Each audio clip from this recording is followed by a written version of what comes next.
Bon mardi soir tout le monde. J'espère que vous avez passé un excellent long week-end.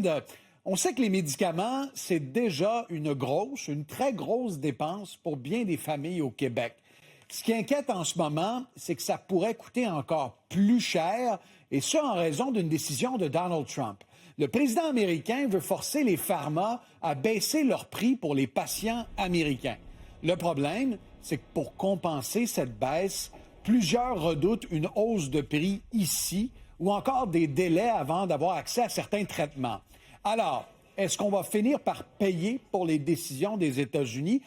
Je suis allé chez Pharmascience à Montréal. C'est une des plus grandes entreprises pharmaceutiques au pays. Et mon objectif, c'était de voir comment, justement, l'industrie se prépare.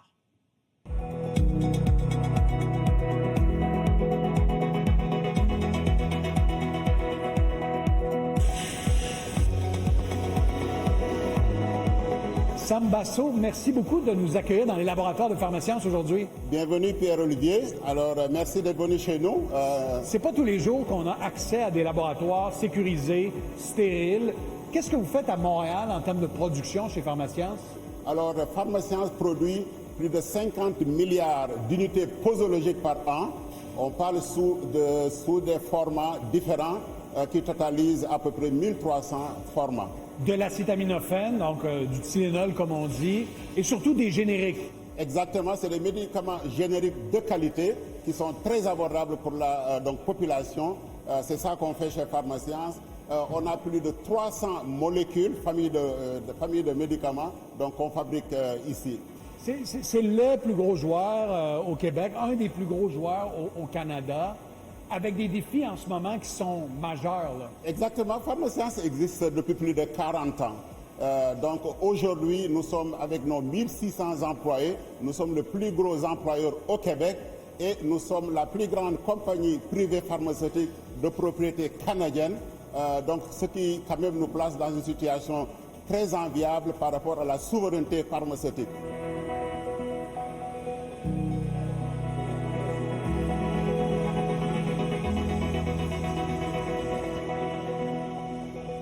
Samba, les défis à l'heure actuelle sont énormes. On pense aux défis économiques et financiers. Le président américain, Donald Trump, a menacé l'industrie pharmaceutique d'appliquer des tarifs de 100 % Vous exportez des médicaments aux États-Unis. Oui, quel impact vous anticipez de ces tarifs américains? Exactement, c'est une menace, les menaces de droits de douane pèsent très lourd sur l'industrie pharmaceutique.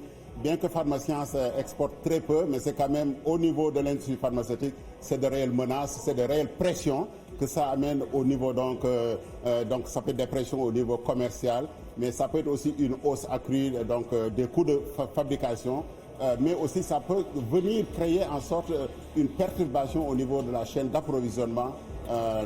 Et on sait à quel point, puis ça c'est une inquiétude que j'ai, M. Chaud, la chaîne d'approvisionnement, elle est cruciale.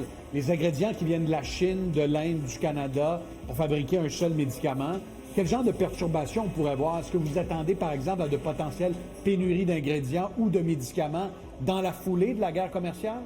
Oui, il peut y avoir parce que quand même, il y a certains ingrédients, comme vous avez dit, qu'on commande, qu'on s'approvisionne au niveau de la Chine ou de l'Inde. Et il y a quelque chose que j'ai de la misère à m'expliquer. Comment se fait-il qu'on fabrique encore moins de médicaments au Canada qu'avant la pandémie? C'est-à-dire que notre production, là, en proportion de la consommation, elle est plus faible qu'avant la pandémie.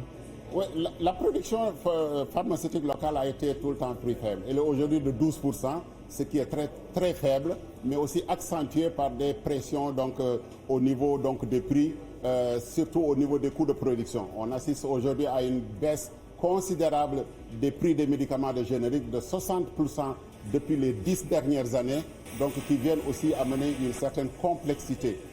On voit aussi qu'il y a, ça nous amène vraiment à travailler avec les différents acteurs de l'industrie, mais aussi avec le gouvernement.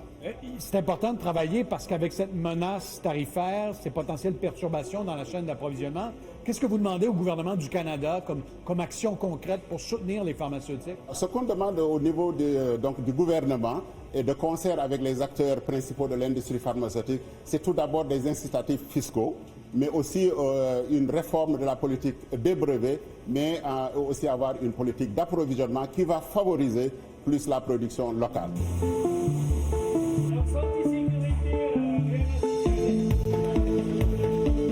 Donald Trump, en disant 100 sur les médicaments canadiens, c'est un tarif de 100 sur 7 milliards de dollars d'exportation pharmaceutique canadienne.